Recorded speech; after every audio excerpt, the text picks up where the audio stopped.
18 நாள் நீண்ட குருக்ஷேத்திர போர் முடிந்தது.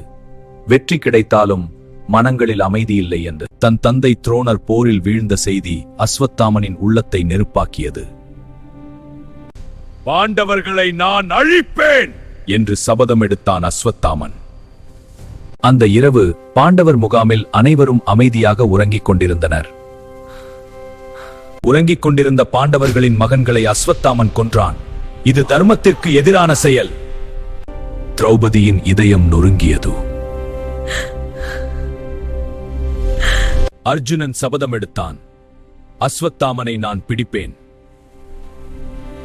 பிடிபடுவதை உணர்ந்த அஸ்வத்தாமன் பிரம்மாஸ்திரத்தை வெளியேற்றினான். உலகமே அச்சத்தில் மூழ்கியது. அந்த நேரத்தில் கிருஷ்ணர் தலையிட்டார். இது உலக அழிவு ஆயுதம். அஸ்வத்தாமனின் நெற்றியில் இருந்த தெய்வீக ரத்தினத்தை கிருஷ்ணர் அக்கிறார். அவன் சக்தி குன்றியது. நீ சாக முடியாது.